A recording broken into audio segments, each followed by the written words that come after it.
Persian cooler, by the way. Right, because Persian played early, Cooler played late. Persian never played late. You never got Persian playing after 2 o'clock. Right. It was always Cooler. Don't remember? No, I have all missing things out my brain. Don't yeah, but I'm saying that Cooler always was the last one to play. Now, the main person that is the last one to play anywhere is the main. He's the headliner. Yeah, he's the headliner, yeah. You don't get the first one being the headliner. Do you know what I mean? He's just warming the crowd up. Do you know what I mean? Yeah. But Cooley was the headliner. I went to Persian and said, do you want to know something, Persian? The best DJ I've ever heard in my life is Cooley. And I've heard a lot of DJs. What did he say to that? He just looked at me and he went, because Cooley, man, he had a gift for music. He could play music that he used to go around my house, Cooley. All every day he was at my house. Cooley. Me and Cooley was tight. Oh. Tight. When I say tight, I mean tight. What years you talking, Lanza? 2003. I'm talking about even before that. Yeah. Because he used to go out with Vanda, but Vanda. Oh yeah. Vanda has got a sister, Vilma. That's my sister. But everybody used to think Vanda was our sister because we had a sister to Vanda's mother. Yeah. Whereas my dad was with Vanda's mother, Phyllis. She used to be called. Yeah. On the first marriage. Yeah. She had Vilma and Raymond. Then Phyllis had Vanda. Then Vanda went with my brother and they had a kid, and the kid was called Kester Martinez. Right. That's Vanda's second name. Right. Vanda Martinez. Now, Vanda Martinez, her father is from Belize, Central America too. Do you know what I mean? Yeah, yeah. We're keeping it in the family. Yeah, he's from Belize, Central America too. You know what I mean? Tell me about your first night that you went down the Reno. Oh, the first night I went down to Reno, I must have been about 14 and a half, 15. I used to climb out on my window of the night time, and because I couldn't sleep, and I used to go to the Reno, sometimes on my own, but sometimes with a few other people, and I'd make my way to the Reno, and I used to, at that time, when I was young, I used to look a little bit older than what I was. Yeah. So I used to have to pay him. Did you? Yeah, them times I used to pay him, the Reno. It's only later on, when the Raymond, the older brother, started finding out that I was sneaking out and going down the Reno, and you know what I mean? I used to just go to listen to the music. Yeah. That's what drew me to the Reno, the music and the people, because they were so unusual and it was so different. Everybody had their own special thing about them. I know what you mean. Yeah, they was just in a class of their own. I don't care what anybody says. They can say whatever they want to say. I'm saying you'll never meet people like you met people in Manchester, in the Reno. The people that have actually been in there, I think they're from another dimension. Yeah, tell me what you mean more. Yeah, from, they're from somewhere else. Maybe there was beam down or whatever, but you know what I mean? They're all on the same level though. Yeah. Nobody was higher or lower. Everybody was together. Nobody had fall out and argue when they was young. We all was mates, and we always used to talk with one another, and would go down to Reno. I'd go down to Reno because when I was young, I moved to West Disbury in 1968. We moved to West Disbury with my mother and father from Cheltenham Medlock, where the Manchester Royal Infirmary is. Right, yeah. Used to be a big estate. Yeah. Them old houses, terrace houses. Yeah. Go on. So we left there and went to Disbury. West Disbury. So when I went to West Disbury, I was 11. Right. So then when I was 11, I used to have paper around and do different stuff, and I do odd jobs to people in the street. Somebody had a budget, go to the pet shop, buy pet food for them, or if they had fish, I'd go and bait the fish, and they'd give me a little damn. Them times was sixpence and half crowns. Yeah. Threepence. Yeah, I'd get all them kind of, threepence. People don't know about them kind of money, you know what I mean? So that's how long I'm going back. Yeah. So I just used to do odd jobs and wash cars and run errands, and then when they got a little bit older, that's when I started to go down Reno. But I never ever once got in any trouble really when I was down Reno.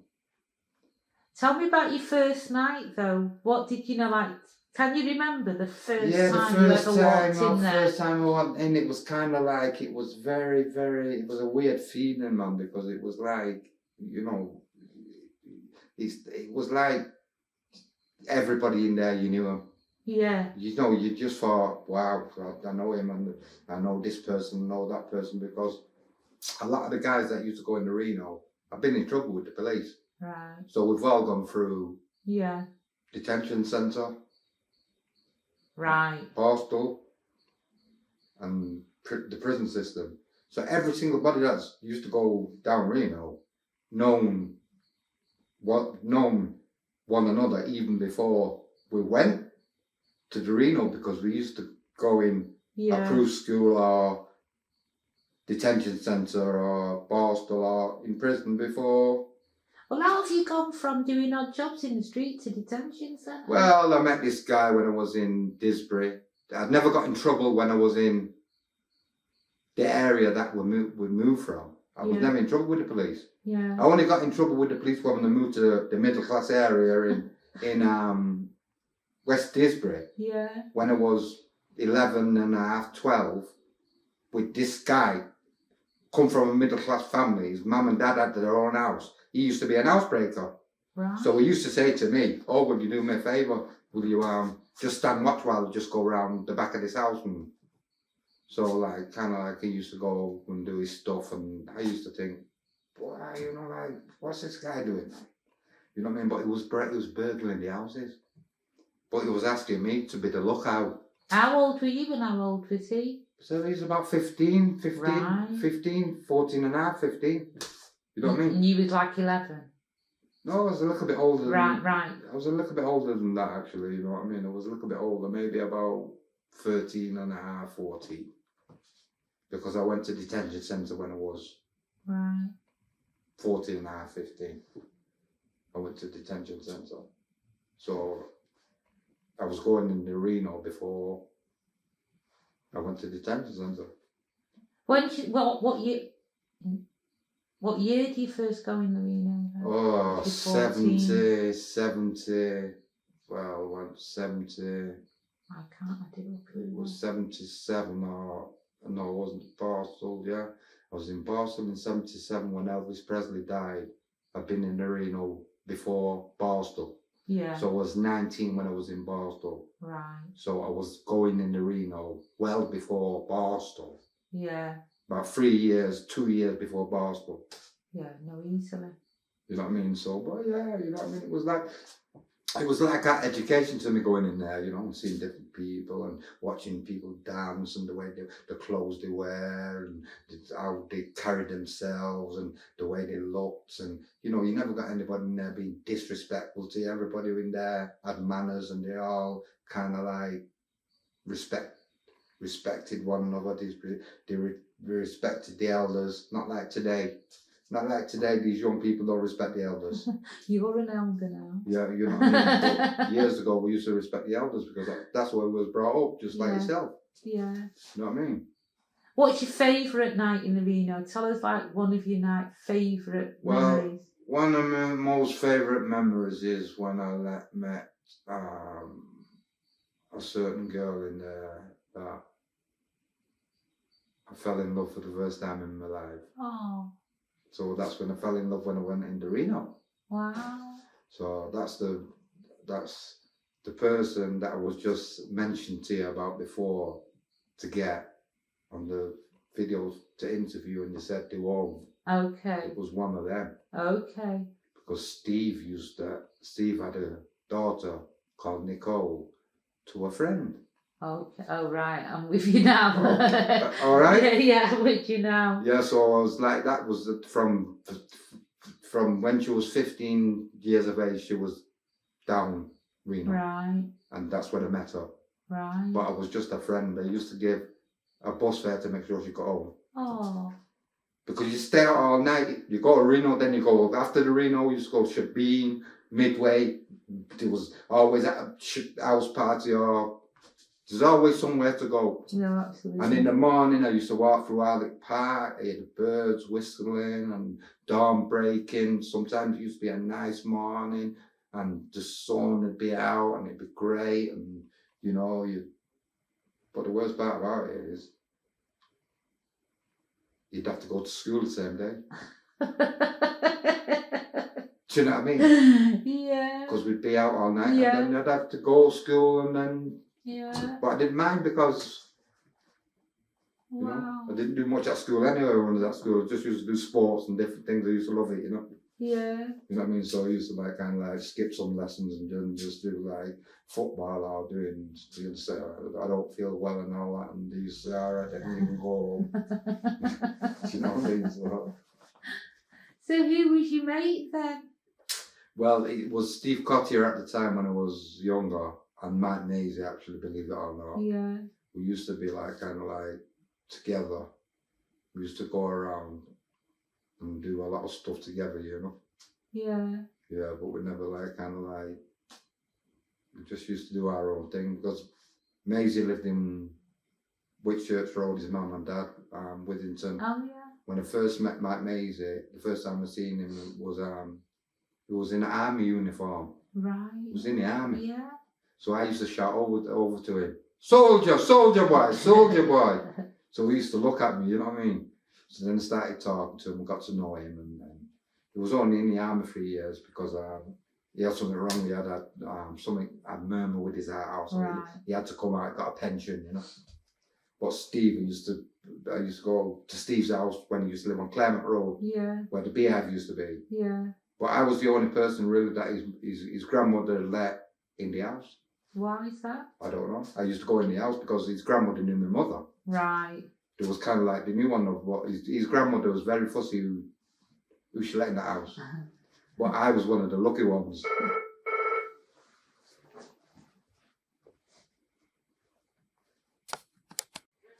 My worst memory in the arena was one night I seen about 15 guys attacking a white guy, but the white guy must have been about 6'4". There must be people that can remember this night because it sticks in a lot of people's minds or the memory.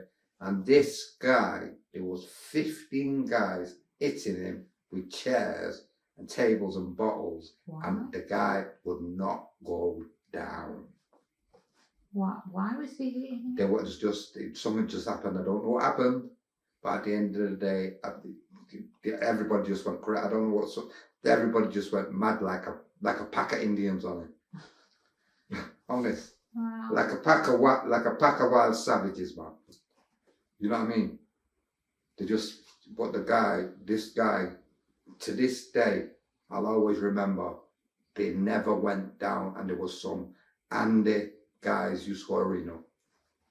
And how did it end then? Just ended, stopped, left him, and the guy ended up just going out, and you know, he had a bit of a bloody face, and you know, he just went out. But that was the worst memory that, Right. you know. Was it scary? Yeah, it was scary. It was very scary. And another incident happened was a lot of people don't know this, but I'm gonna tell you on video. I was in the Reno, and Steve Cottier and Chris Otto was in there. Mm-hmm. And Chris Otto said he's going in Shines. There used to be a taxi rank round the corner from Reno called A1. Yeah. And upstairs there used to be Scarface Shine used to have a shebeen store. Yeah. So I went with Chris Otto to go in But when I walked up to the door, somebody said to me, I've got to pay in. Right. So Chris also turned around and said to the person, he's not paying in. So he took me in. But as we was in there, when we come out, I don't know what happened, but the guy just come from nowhere and hit Chris over the head with an axe. All right, you was there. I was there, and the guy, one of the guys that was with the guy that hit Chris with the axe, stuck his nut on me. Mm. No, nutted me in my face. Yeah. You know what I mean? So I just like kind of like I didn't fall or go down or whatever, but there was a lot of them there. You know what I mean? Yeah. So I just like kind of like Chris was on the floor, like people was like in panic, and they was saying call the ambulance and all that. So I just like had to scuffle away. You know what I mean? Yeah. Because it was getting a bit out of hand. You know what I mean? But on the night I was there, I used to go to hospital and visit Chris. I said he'll pull through. You know what I mean? But at the end of the day, pull through. Yeah. You know what I mean? But you know what I mean? Him and the guy over the years, the guy that done it, they kind of like, I think they kind of like made up over the years as they got older. Because there used to be a lot of rivalry between them, you see. Why was there rivalry between them? I don't know whether or what happened. Something might have happened. Like he might have trying to hit on somebody's girlfriend, or something happened, or there was a fight, or something happened, or things happened. I don't know what happened, but obviously something must have happened for him to do that. Yeah. I never said anything to him. I was just with Chrissy. I said to me, you got to pay to come in, and Chris turned around and said to him, he's not paying to come in, because Chris always used to walk with a big knife wrapped in a piece of newspaper, down his back. A lot of people don't know this. Yeah. Like that, it used to be the knife, that. And why was he carrying that? Because just in case anybody started with him. And, right. You know what I mean? He had a bad reputation with that as a knife. You ask anybody about Chris Hutto, and they'll turn around and say, he's one of the most dangerous guys in my side. It'd feel a way of cutting you up, Linda. Yeah. How did you feel? He was your good friend now, wasn't he? Yeah, well, he was all right, you know what I mean? Well, yeah, he was at the time, you know what I mean? But, because we used to do a lot of stuff, that we shouldn't really do, but we don't, but... Like what? Go on. Well, just like, break into the TV shop on Alexander Road in the 70s and steal all the televisions and the video recorders and whatever was in the window, and just take it down the alley and load it up, and then get a car and come and pick it up and take it and go and sell it and do what we had to do to survive. It's just one of those things. They call it juvenile delinquents. When you're young, you do things that you should, when you get older, you think, oh, well, at the end of the day, it was just growing up and it was a part of living, but I'm not proud I've done it, but at the end of the day, I was just doing it because everybody else was doing it, and I was around people that was doing it, so you just do what people are doing, and that's all there is to it. So... Yeah. Juvenile delinquent. Delinquency. Yeah. You like that, innit? Yeah? You know what I mean? Yeah. So, well, tell me something else about the Reno that's fantastic that I don't know. Something fantastic about the Reno is that, like I just said to you, there used to be Persian and there used to be Cooler. Two DJs playing. And of a night time, Cooler used to play after 2 o'clock. When all the clubs used to finish in town or wherever, and the Reno was the only place that was open after the Cypress Tavern finished, after Rafters, Rufus, Explosion, you name it, Placemates, Pips, all these Gallery, all these clubs that used to be about at the time. After they closed, they closed at 2 o'clock. So the only place that was open was the Reno or the Nile. Yeah. So everybody used to head down there. I'd be in the Reno some nights and you couldn't move. It was like sardines in a can. That's true. That's how good it used to be. But you're going to tell me something fantastic that I don't know. Yeah. Cooley used to be the top DJ, not just in the Reno. In my opinion, he was one of the best DJs globally. That's something very interesting because I've heard him. He's been in my house. I've known Cooley 35 years through Vando. Yeah. And he's got a daughter called Sineca. Do you know what I mean? That I know very well. But you've told me that, but what's fantastic? You said you were going to tell me something fantastic. Well, I told you before in the video, I told you something fantastic when they met. My mother and my father down the Reno one night when I was in there when I went in. Oh, go on. Yeah, so, you know what I mean? I sat down and talked with them and they had a good drink. I didn't know there was in there at the time when I went in. Right. So that was really an experience for me because I didn't get told off or anything. Yeah. It was, you know. How old was you? Maybe I was about 16 and a half, 17. Right. Was it like a Christmas time? Well, yeah, it was because they used to go out Christmas time. Yeah. A lot of the West Indians and the Africans used to take the wives out, or if they had the partners or whatever, they used to go out on certain days, or you know, like Independence African Day or Jamaica Day or whatever. They used to have Independence Day. They used to take the partner and they used to go to Reno. It used to be open on a Sunday afternoon as well. You could go in the Reno on a Sunday afternoon. So what did your mum and dad say to you? Because did they know you went in? Yeah, they knew I went in because they knew what I was like when I was younger. You know, like I said before, I had trouble sleeping when I was young. So that's the only place that was open, you know. So yeah. But another thing I'll tell you, that's very interesting. That when I lived in Disbury, West Disbury, when I was 16, 17, I went down the Reno one night with 25 LSD tablets. And all the people that was in there, I give them one. Oh, did you? Go on. And so there must have been 25 guys in the Reno on a night. Wow. Tripping. And you ask them and they'll turn around and tell you he's telling the truth. Good. And what did that end up like? It was great because when I used to trip when I was younger, I used to see people in Cartoon Farm. Yeah. I was a 48-hour tripper. Everybody knows that. Yeah. There's no denying that. Yeah. When I used to go to Market Street,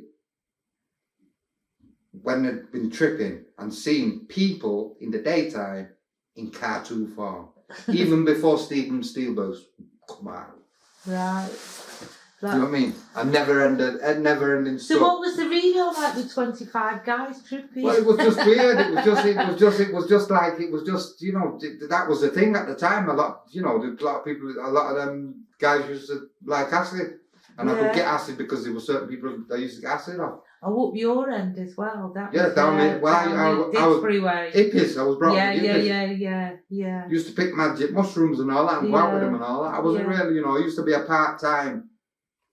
Go down to Reno, listen to the music, but I was with the hippies a lot. Yeah. We used to go to Glastonbury and all that, Reading Festival and Whitworth and all these hippie festivals I've been to. Yeah. All over England.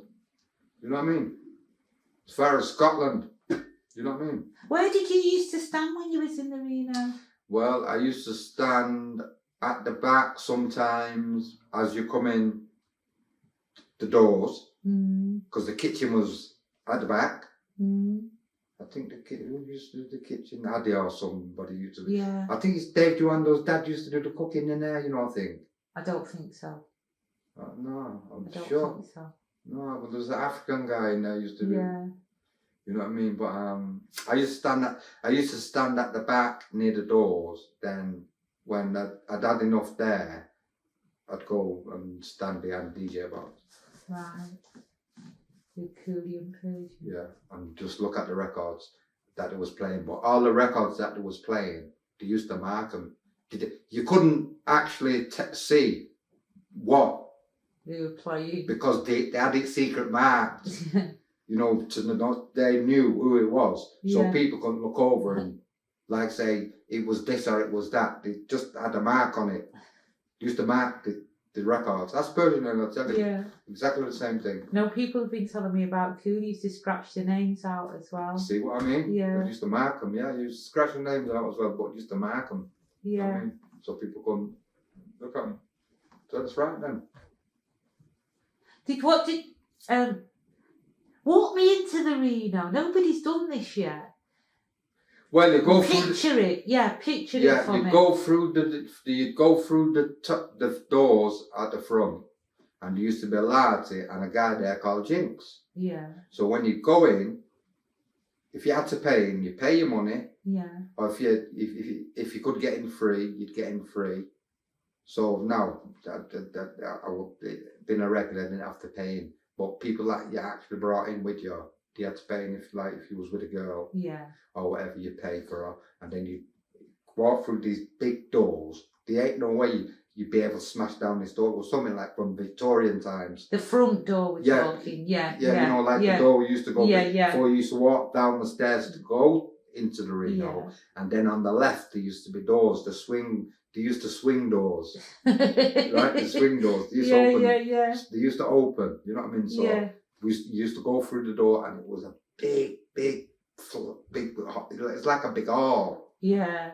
It's a big hall where the bar was on the left hand side, and on the right hand side you used to have a 2 steps or 3 steps where you used to have a snooker room. Yeah. People used to play cards in there. Yeah. There used to be a black guy, African in there, playing a game on a piece of cloth with dice. Timber.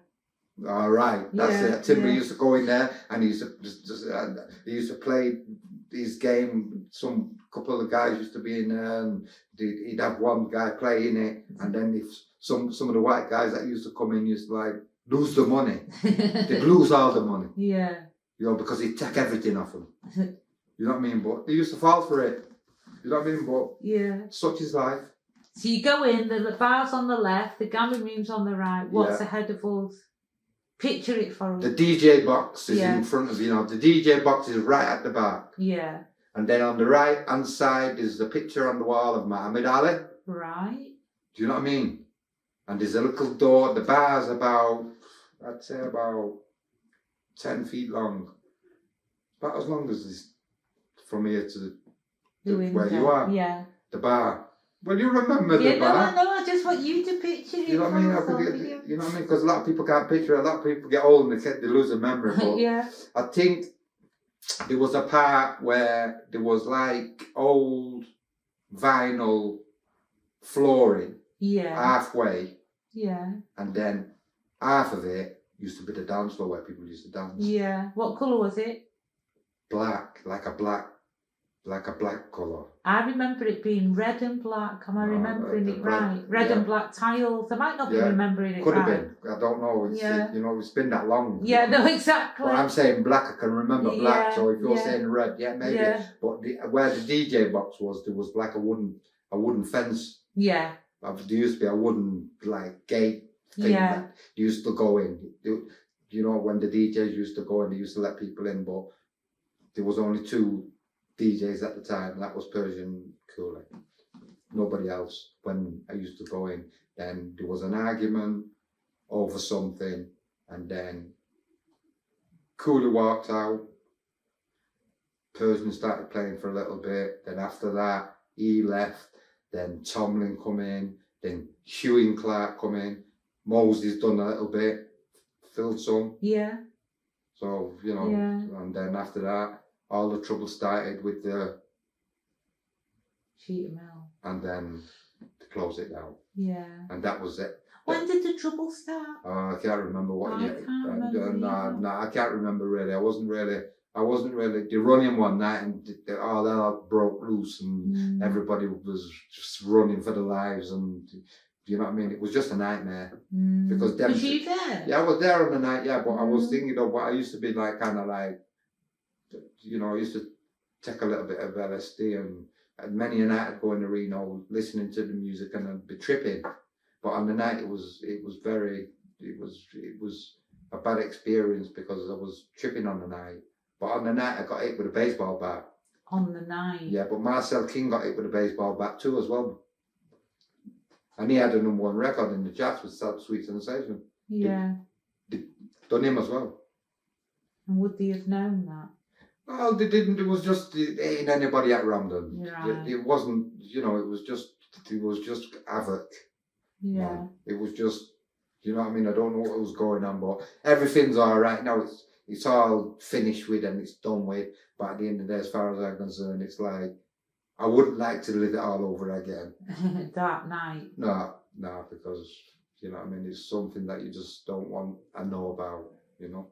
So when you was going Nebworth and places like that, would you go into the Reno then as well? Yeah, quite. Yeah, I was going. Yeah. I was going in the two places, in and out of both of the places. You know. Yeah. I go to Glastonbury with Mike Nazy, and I'm not sure if I've been up there with Steve Cotter. I might have been up there with him once, because I used to be the security for the punk rockers at the Mayflower in Bellevue, and the Electric Circus in Miles Platin for Factory Records, when the Buzzcocks and the Slits and the Sex Pistols and all them punk rocker groups, I was like kind of like security. Right. Tony Wilson gave me a job from Granada Reports. Right. So they'll have that all on video in the archives. Yeah.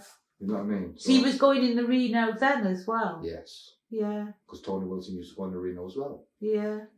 And Mike Picker and the DJ used to go in the Reno as well. You used to talk to them in there? I used to talk to them in the Hacienda.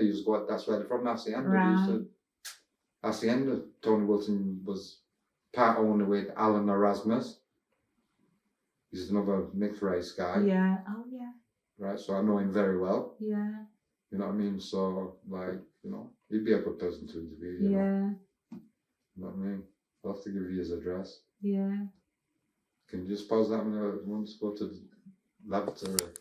Go on, talk about what you were talking about before about being mixed race, being a third, having 3 dimensions. Yeah, well, I believe that being of a mixed background from a white mother and a black father, I believe that every mixed race person can think 3 different ways, because they come from a white background and they come from a black background, and then they come from their own background, which is mixed race. So they've got 3 ways of thinking. Now, to me, 3 ways are better than 1, because you've got an advantage straight away. Oh yeah, I've thought about that. Yeah. Okay. Yeah. If you use it to your advantage, that's very powerful, because it's a true saying. It comes in 3s, and we've come in 3s. Right. In the Reno, what did that mean in the Reno to be mixed race?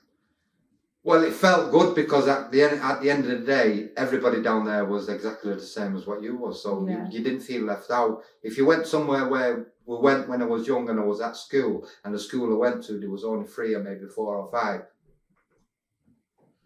2 blacks and 2 mixed race at the school I went to, and all the rest of them was white. But when you go down to Reno, you know you come from a black father and you come from a white mother, and there was mixed race people in there, so there was a mixture of everything. So at the end of the day, you felt comfortable, because that's how we grew up, with a white parent and a black parent. So when you went down to Reno, you'd see white people and you'd see black people and you'd see mixed race people as well. So you felt very comfortable, because you felt like home. But the government took it away and took our identity away from us, like they do with everything. What do you tell me more? Well, they just, like the estate that I was brought up with in 1968, there was people down there. There was no arguing, there was no fighting. Everybody shared everything. There was no stealing. When I was young, I had a paper round. When I was young, I had a paper round. But this is like 7, 8, and 9. I used to deliver papers to the hospital in Manchester Isle. Yeah. There used to be a black guy that had his mother used to own a newsagent called Derek Nevins. Right. And me and Derek Nevins used to go to the hospital delivering papers, and them times they could smoke in hospital. Yeah. So we used to take cigarettes in as well and chocolates, and we used to have a round where we used to go in, and everything was great. There was nothing wrong with the area. Everybody used to get on together. There was love and there was unity there, but it seemed like people don't want to see, in the establishment doesn't want to see people living like that. It seems like they're scared it becomes a threat, because then it becomes like an organisation, and when an organisation becomes a threat, the government or whoever's in charge, they want to get rid of it. And that's what they've done with us. That's what I believe. A conspiracy. Cheltenham, the Medlock. Yes. Were the houses not just needed, weren't they? No, there wasn't. There was nothing wrong with it. It was great. Everybody got together, and at the end of the day, they just moved everybody. They moved people to Disbury or wherever they moved them. But we was lucky really, because my father he worked in the steelworks, so he had the money to go to a middle class area. So we went to a middle class area. Other people wasn't so fortunate. Some had to go to Moss Side, or some had to go to Hume or different places, and you went where you could afford to go. Right. So some people was fortunate and some people wasn't fortunate. Where's your dad from? Belize, Central America. That's a little island off the Gulf of Mexico on the Caribbean Sea. Right. Yes, so, and my great-great-grandfather was from Liberia, Africa. So I know that because I looked that up as well. So how have you gone from Liberia to Central America? The name Lacroix French, African. Right. So he must have had some French in him, because from the African, there was a lot of French. There's a French colony in Africa somewhere, where they all speak French, Right. I can't remember the name of it, but I've watched a documentary on the television where it was all French, African, some place in Africa. I'll find out and let you know more about it, because I've got the information, And where's your mum from? Well, my mum's from Manchester. But her mother was a Romany gypsy. Wow. She was a traveller. She's not like the Irish travellers. She's from a Romany background. They call them Didikais. They speak their own language. It's like a very secret organisation with the Romanis. But the Romanis that my mum was involved with was from my mother's side and from her first husband's side, a guy called Johnny Marshall. He was a Scotch traveller. The multi-millionaires. That was me half-brother, that. Remember Johnny with the one leg?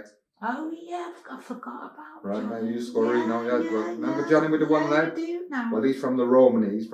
Right. Everybody knew him. He knew everything. Yeah. Everybody loved him. You know what I mean? No, I do remember him. Yeah, well, yeah. Well, is he still alive? No, he passed away, but I'll try and get a picture of him. Yeah, you can put a picture of him on the wall, because at the end of the day, he used to go to Reno and he used to go all over the place, and he's a character, Yeah. But it's what I mean. But that's such his life. Yeah. I forgot about him. You know what I mean? But you know what I mean. It's not just mixed race. Some nice white people went down there as well, like Chips. Yeah. With Frank Pereira. Yeah. There was, she'd always be in a nice fur coat, and she'd be dressed dead elegant, and you'd see people like Wilson and, African Wilson. Oh, yeah. Remember African Wilson? Yeah. Well, he used to go down there. He used to have a shop in the market selling African, clothes and ornaments, and, he used to import and export them from Africa. Name some more names. Well, Sandman. Don't remember him. Roy Boy. Oh, yeah. You know what I mean? You get Yogi Shine going down there. Yeah. You'd get Yogi Bear. Yeah. You get all the yogis, you know what I mean? All the yogis. You get Eli the dancer. Oh, Get Flapper. Yeah. He used to be from Oldham. Oh, there was that white guy called Regga. You used to call him Rego. He was my brother's friend Raymond. You know what I mean? There's numerous. They've just disappeared. Assassin. That's another one as well. He was a one-off. Yeah, absolutely. Yeah. I'm not sure if his name was Michael or something. I think it's Adrian or.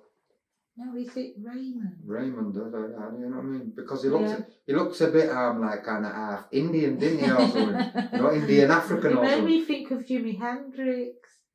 Yeah. Yeah. Well, I don't know, because Jimi Hendrix, I'm not too sure whether or not he looks mixed race, Yeah, he does, doesn't he? Yeah, so he might have, like Cassius Clay or Muhammad Ali. His great grandfather come from an island. Didn't know that. Yeah, he's got white, right? He went. Yeah. Turned around and said, yeah, I've got, do you know what I mean? Yeah, no, I didn't know that. Yes. Yeah, I mean, so, Assassin and his cane. Name some more names. Well, it's hard to name names now, because the memory's going, Linda, because I'm nearly 60 years of age. But at the end of the day, it's like a lot of them paved the way, them old timers. I used to go down there, I can't remember his name, but there used to be a guy down there who used to go down and he used to play saxophone, man. And he used to listen to him. I think it's Eddie or what Eddie's. He's one of his relations was that Yodu. Right. He used to go down. Didn't you ever remember a guy who used to play saxophone? No. Oh man, he used to play saxophone. Yeah, I could play sax, man. He used to take saxophone down playing it in the Reno.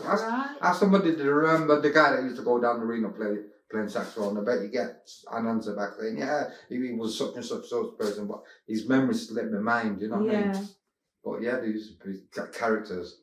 You'll never ever meet them again. It's a privilege and it's a pleasure I've had to go of me being gone down the Reno to meet the people that I've met in the life because it was very special. Yeah, that's in my opinion. Very, very special, and it was a privilege to be a part of that.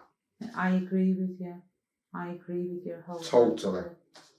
You know what I mean? Because it's never going to be the same ever again. It might be. Could be, because never say anything's not possible.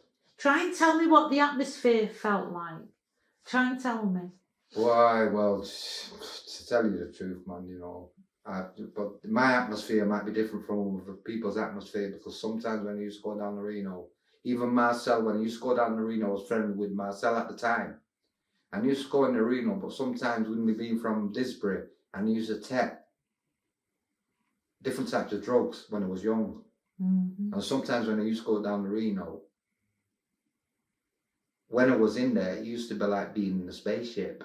Yeah. With the music and everybody dancing and everybody happy, and there'd be no that trouble, and everybody would be with the girlfriends and they used to be dressed up, and guys would be wearing nice suits, and it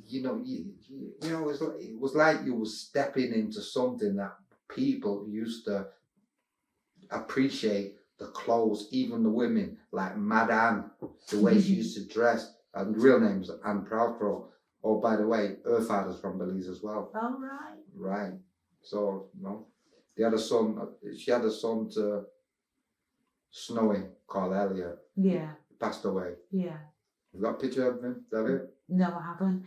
You've ruined your atmosphere now. You're building a wonderful atmosphere. Why not? Yeah, go on. You're the first person that's done that. Go on. Yeah, well, like I said, it was like being in a spaceship.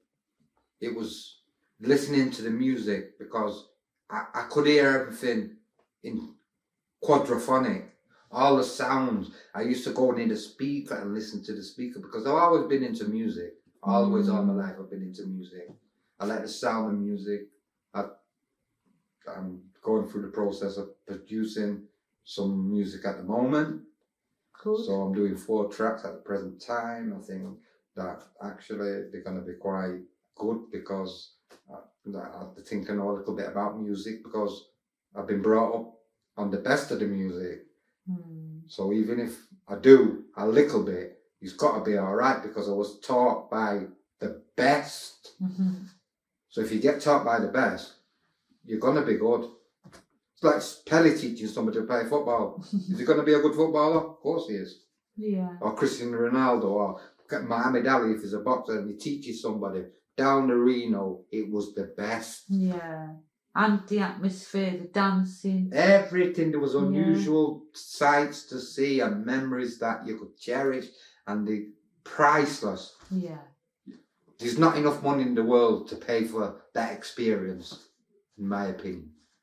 It's true, you know. It was a one-off, you know. No, it really was. Yeah, really. When you put it, yeah, it's like it was given to you as a gift. Try to explain what was connecting us to create that atmosphere. It was the people that who was around, because we was all around the same. We was all around the same people from the same background and the same parentage. So that's connected us. We all fought the same and we all got on together.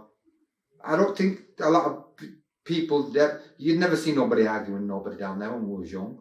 Or they used to be fighting with anybody. You might get the odd scuffle with somebody else. But there was never, it was a love thing, man. Oh. It was love. Like, you go down the Reno, you'd love it, it was a part of the family. Yeah.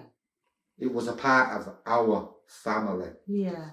Anybody would tell you that. When you're fed up, if you're at home, where'd you go? Reno. Yeah. Cheer yourself up, you'll be happy. I've been Reno, feel great. You never seen no sad faces in there. No, you didn't, you know. You never seen anyone. Nobody in there used to have a sad face. Only that bit of trouble that night. And when people are doing trouble, sometimes they're happy because they enjoy doing what they're doing. Some people, that's their destiny, you know. What do you mean by that? I mean, like, some people just like the trouble, don't they? You know what I mean? Some people like boxers. Yeah. Or cage fighters. They like it. They love it. You know, that's what they do. You know, at the end of the day, they like smiling when they do it because they enjoy doing what they like doing. So it's like being a mechanic. They enjoy doing what they're doing. If you want to be a mechanic, you see a smiling mechanic. I want that mechanic to fix my car. Yeah. I see a smiling bricklayer. I want that bricklayer to build my house. Yeah. Smiling faces. Create beautiful things. Oh. Love and passion. Yeah. You know what I mean? In the work that you're doing. Do you remember the last night you went down the Reno? No, I can't remember that. I can't either. I don't know. I can't remember. I don't know where I was. I just can't remember.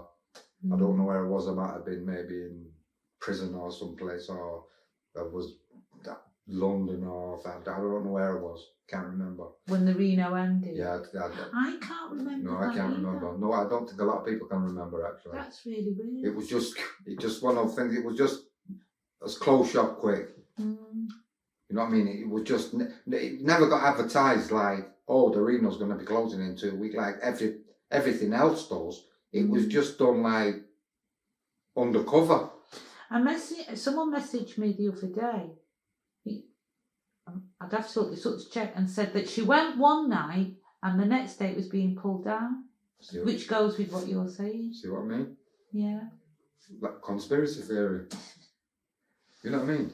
I'm not up with conspiracy theories. Well, you're not, but at the end of the day, why knock down something that is so beautiful and is a part of people's history, man?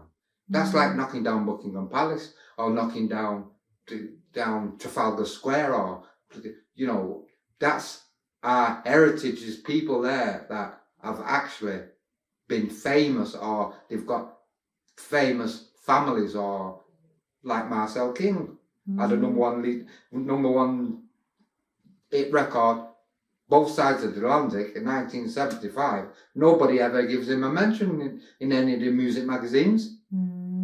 You go in any of the music books or any of the music magazines, anybody that writes anything in Manchester, you never see Marcel King in it.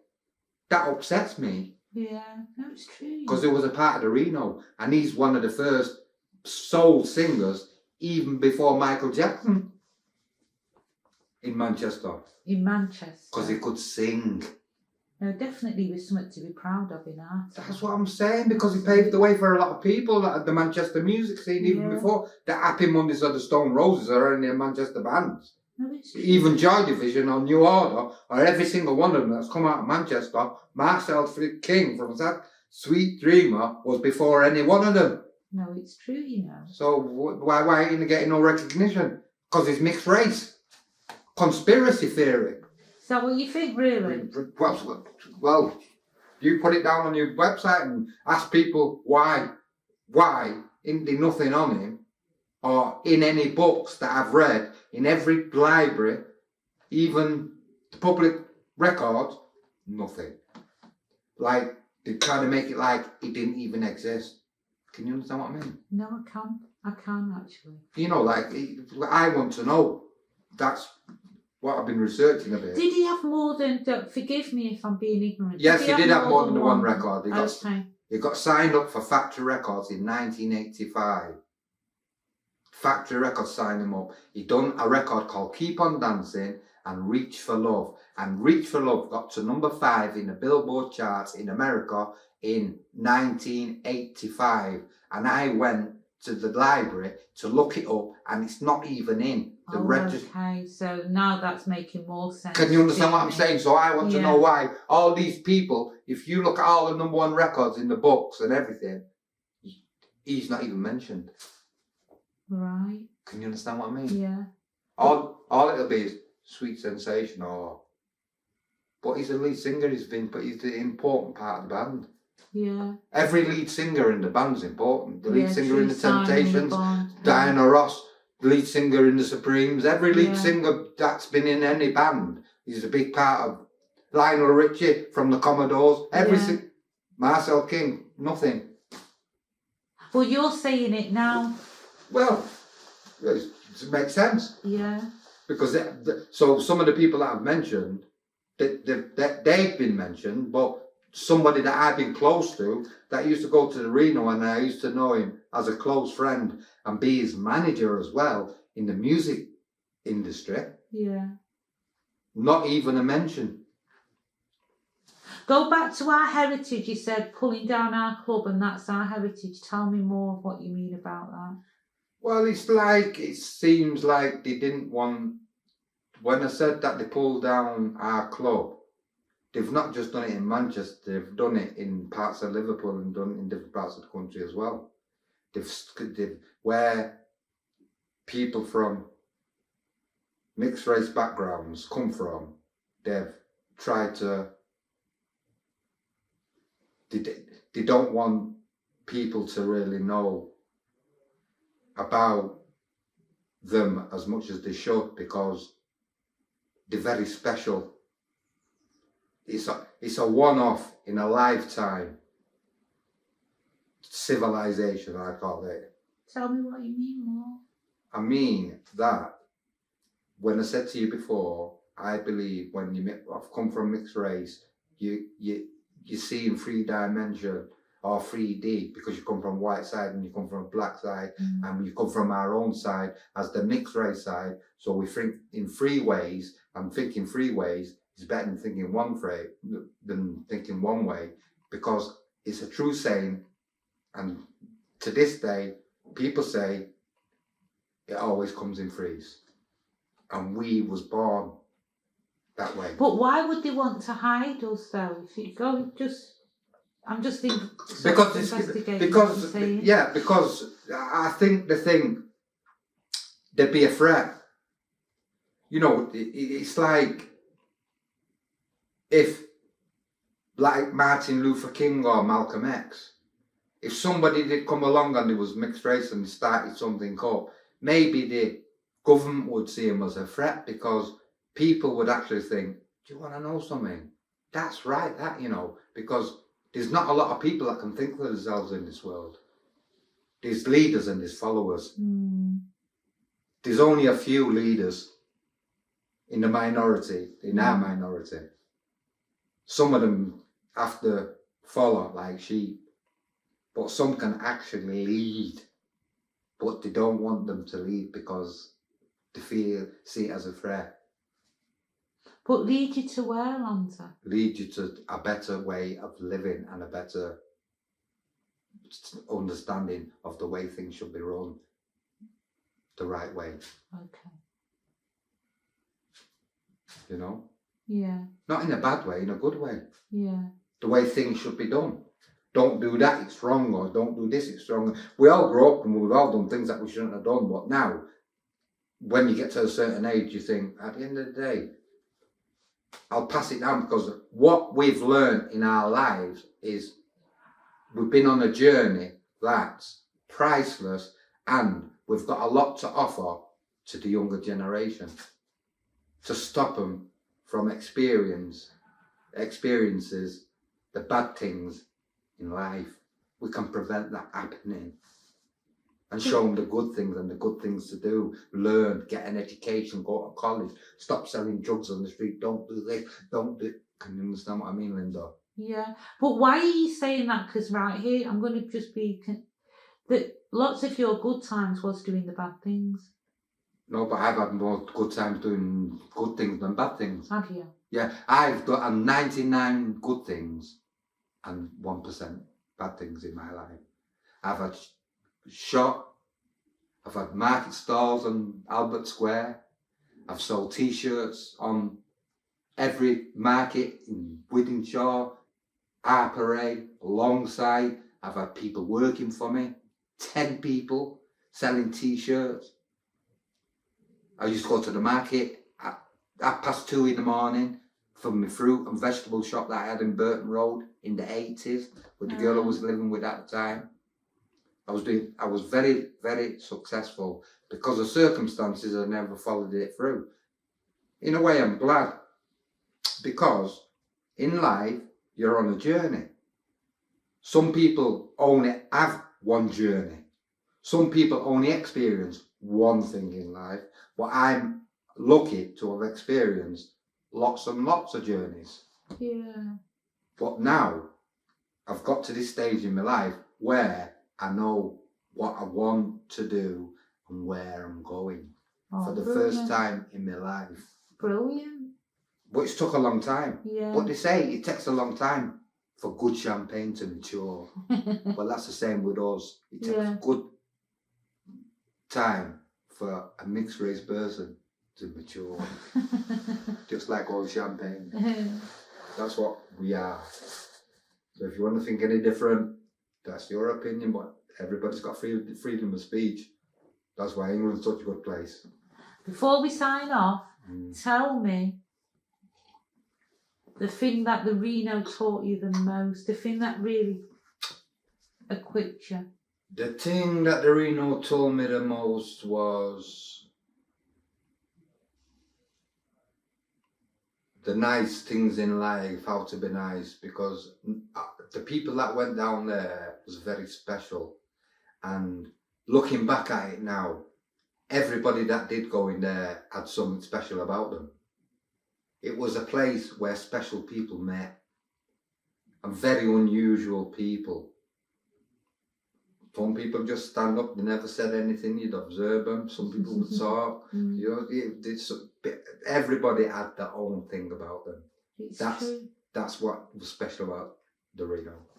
And people to this day have done things that people don't know that they've done. Like before when I said, oh, Kevin's done the book on different people. There's loads of people that have done stuff that people don't know about what they've done or what they've achieved. Do you know when I was in 84, I was in prison doing a 2-year sentence. And in 1981 and 1982, I come out and I trained in prison for 2 years.